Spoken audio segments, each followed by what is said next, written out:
Catherine, everyone's staying home due to the ice storm. Christmas dinner is canceled.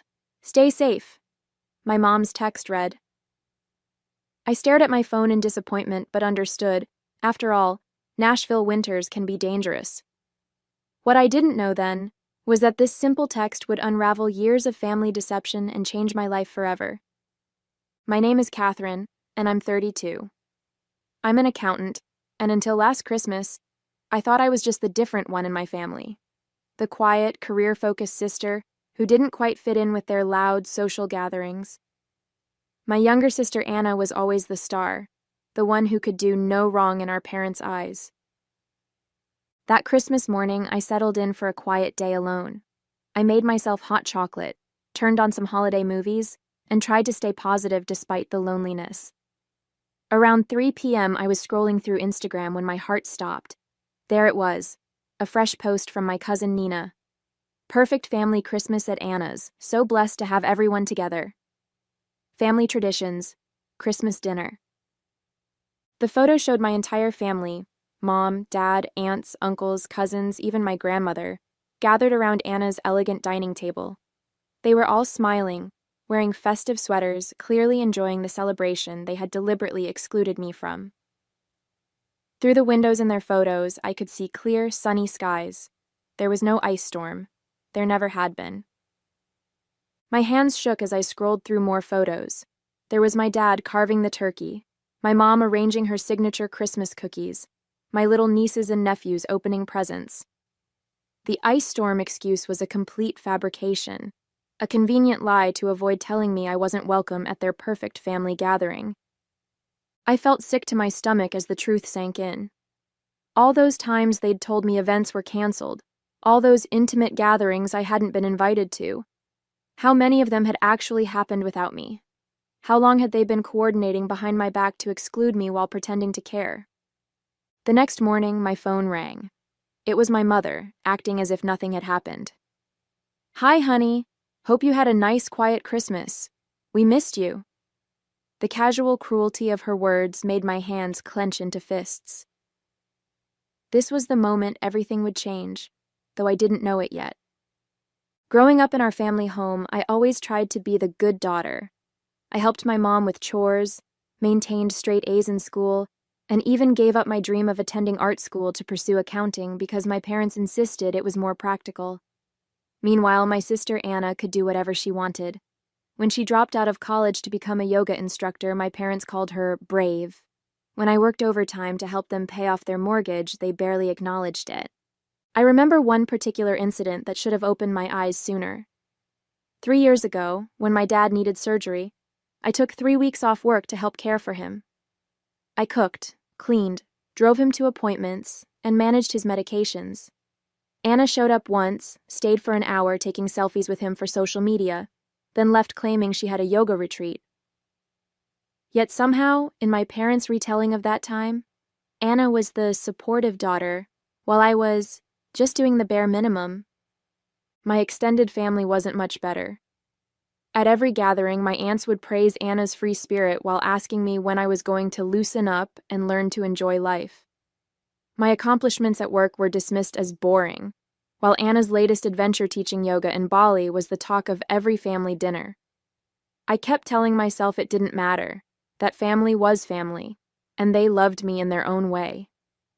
Even last month, I spent hours helping my mom prepare for Thanksgiving, only to hear her tell everyone that Anna had done all the work while I just sat around. I swallowed my hurt and kept quiet, just like always.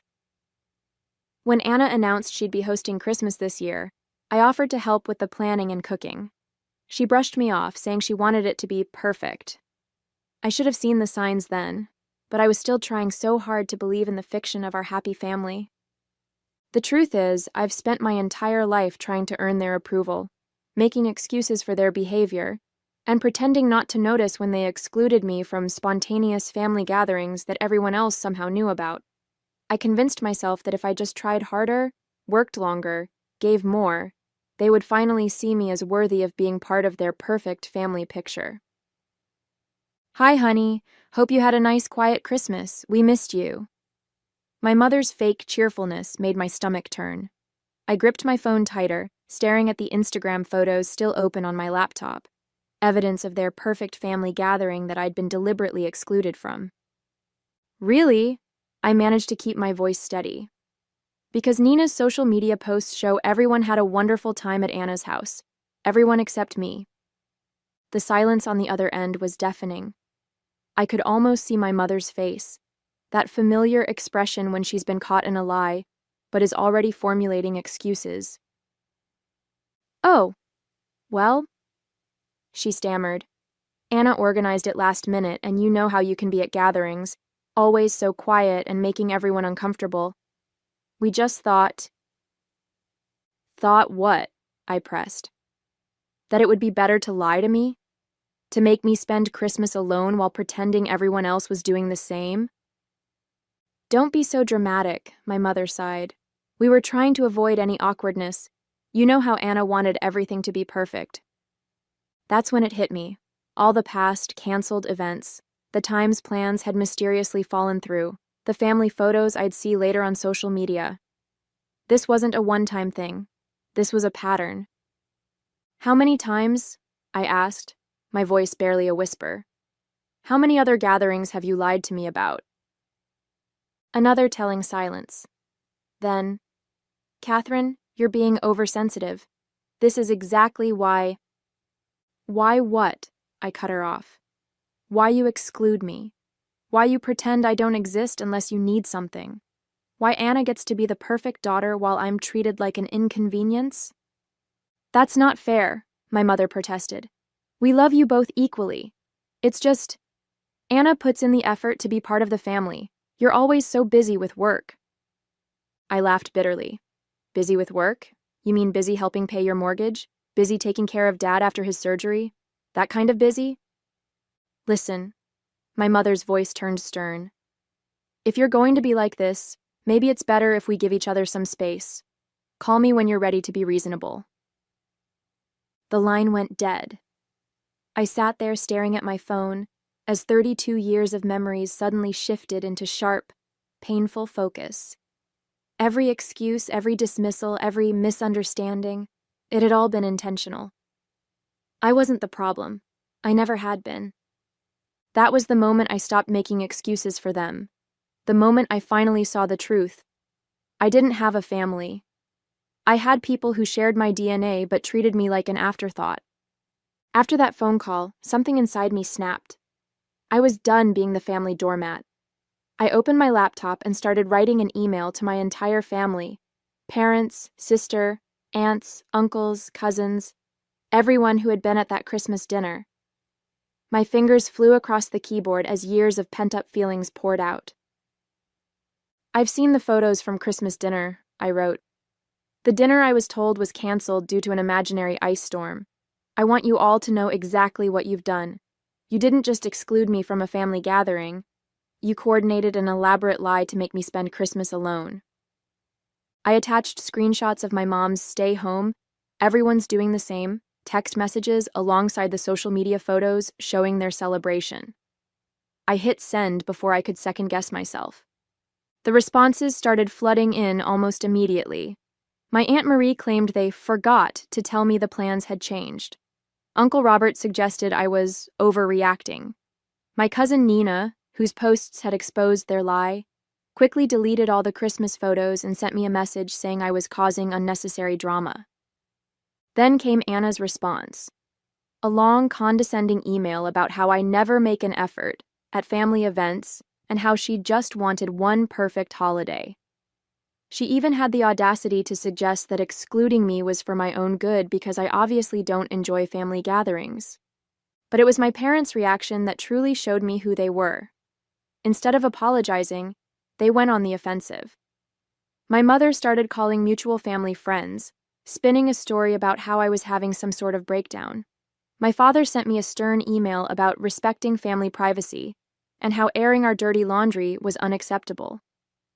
"You've really done it now," Anna texted me. "Mom's crying, everyone's upset, and it's all because you couldn't just accept that maybe you're the problem. This is exactly why we didn't want you at Christmas." I felt like I was living in an alternate reality. They had deliberately excluded and lied to me, yet somehow I was the villain for exposing their behavior. The more I stood up for myself, the more they twisted the narrative. When I refused to back down and apologize, they escalated. My mother started showing up at my workplace unannounced, causing scenes in the lobby. Anna began posting vague social media updates about toxic people and choosing peace over family. My father threatened to cut me out of his will if I didn't get in line. Instead of intimidating me, their actions only confirmed what I had finally realized. This wasn't a loving family protecting itself from a difficult member. This was a toxic system desperately trying to maintain control over someone who had finally stopped playing by their rules. I decided then that I needed to do more than just expose their lies. I needed to completely break free from their manipulation. Little did they know, I was already forming a plan that would show them exactly what happens when you push away the one person who had always been there for them. A week after my confrontational email, I received an unexpected message from Rachel, an old family friend who had retired from managing my parents' finances years ago. "Catherine, I've been seeing what's happening with your family on social media. There's something you need to know. Can we meet?" I agreed to meet her at a quiet cafe downtown. When I arrived, Rachel looked nervous, clutching a manila envelope. "I've been carrying the guilt of this for years," she said, sliding the envelope across the table. "Your father swore me to secrecy, but after seeing how they're treating you now, I can't stay quiet anymore." Inside the envelope were bank statements and legal documents dating back 15 years. As I read through them, my hands began to shake.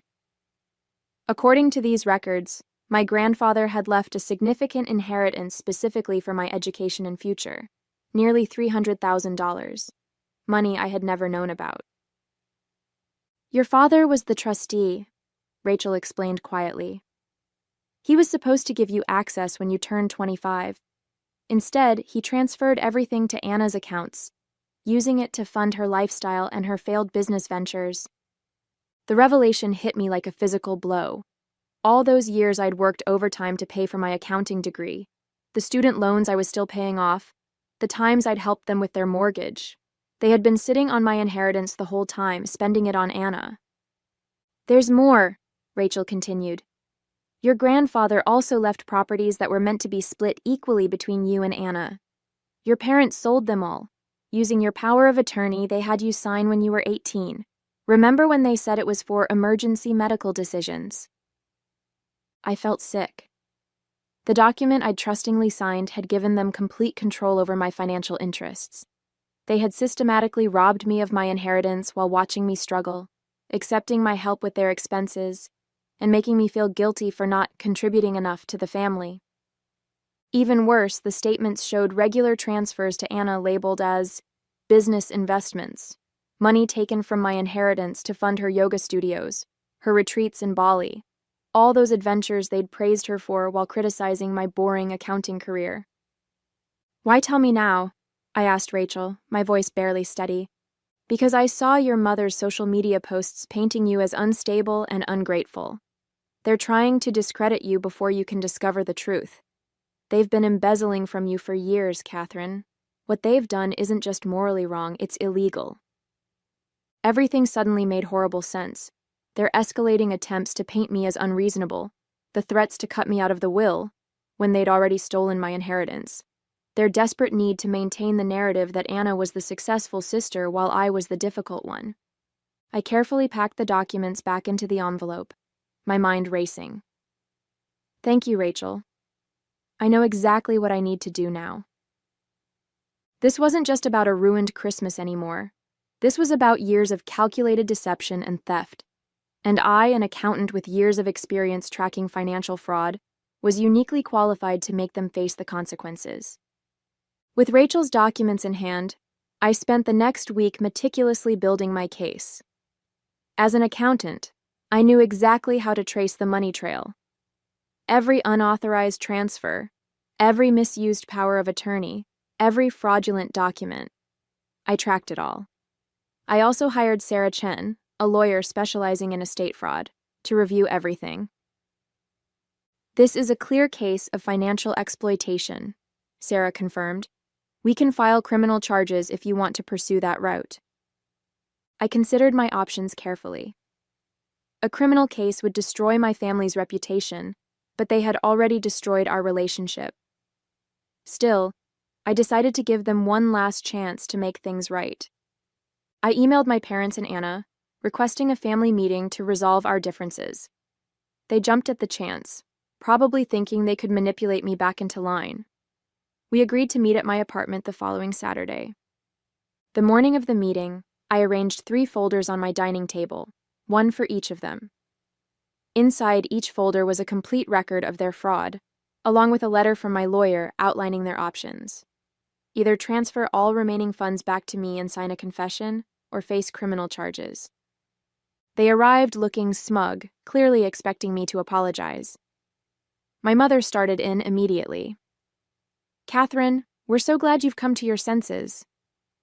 I cut her off by sliding the folders across the table. "Before anyone says another word, I suggest you read these." The color drained from my father's face as he scanned the documents. Anna's hands started shaking. My mother tried to maintain control. "This is ridiculous. You're trying to blackmail your own family?" "Blackmail?" I laughed coldly. "No, I'm giving you a choice. Return my inheritance with interest and admit what you did, or I'll let the police handle it. Rachel's already agreed to testify." "Rachel had no right," my father started. "You had no right," I interrupted. "You stole from me for years while watching me struggle. You used my power of attorney to sell property that was rightfully mine. You funded Anna's lifestyle with my inheritance." Anna burst into tears. "I didn't know. They told me the money was from their savings." "Don't lie," I replied calmly. "The transfers went directly to your accounts. You knew exactly what you were doing." My mother tried a different approach. "Think about what this will do to the family. What will people say?" "You should have thought about that before stealing hundreds of thousands of dollars from your own daughter," I responded. "You have 48 hours to decide. Either sign the confession and arrange the transfers, or I'm going to the police." They left in a panic, my father practically dragging my hysterical mother and sister out the door. Within hours, the family group chat exploded with messages from relatives, all taking their side, of course. But I remained calm. I had truth and evidence on my side. "The ball's in their court now," I told Sarah over the phone that evening. "But something tells me they're not going to make the right choice." I was ready for whatever came next. After all, they had already given me the greatest gift, freedom from their manipulation. The 48-hour deadline came and went. Just as I expected, my family chose pride over honesty. They didn't sign the confession or arrange any transfers. Instead, they tried to destroy evidence, closing accounts, shredding documents, and even attempting to pressure Rachel into retracting her statement. What they didn't know was that I had already submitted everything to the authorities. The morning after the deadline passed, I formally filed charges. By afternoon, the police were at their doors with search warrants. I watched from my office as the story unfolded. My father was escorted from his workplace in handcuffs. Anna's yoga studio was seized as an asset purchased with stolen funds. My mother's carefully curated social media facade crumbled as she was arrested during one of her charity committee meetings. The family group chat exploded again, but this time with a different tone. Relatives who had dismissed my claims were suddenly quiet, as the evidence became public record. The local newspaper ran a story about the prominent family's fall from grace. All their years of maintaining perfect appearances ended in a single day. My phone buzzed with a text from Rachel. "You did the right thing. Your grandfather would be proud." She was right. This wasn't about revenge anymore. It was about justice. As I watched my family's carefully constructed lies unravel, I felt no joy, only relief. The truth was finally out, and I was finally free. 1 year later, I sat in my new home in Denver, watching snow fall outside my window. The court case had concluded months ago. My father and mother both took plea deals, agreeing to pay restitution. Anna's yoga empire had crumbled, and she'd finally gotten a real job as a receptionist. The perfect family image they'd worked so hard to maintain was gone forever. Most of the relatives who had enabled their behavior for years stopped speaking to me. But surprisingly, I found I didn't miss them. Instead, I had built a new support system, genuine friends who valued honesty over appearances, colleagues who respected my work ethic, and even a few distant cousins who reached out to apologize for their past behavior. Rachel came to visit me last week. Over coffee, she handed me an old photo album she'd found while cleaning out her office. Inside were pictures of my grandfather and me, moments I'd almost forgotten. In one photo, he was teaching me to fish, both of us laughing at something long forgotten. "He always said you were the strong one," Rachel told me. "He knew they favored Anna, but he believed you would overcome it." I touched the photo gently, remembering his kind smile. He had tried to protect my future through that inheritance, and though it had taken years, his final gift had ultimately given me something more valuable than money: the courage to stand up for myself and the freedom to build a life on my own terms. Sometimes the best revenge isn't about getting even, it's about getting free.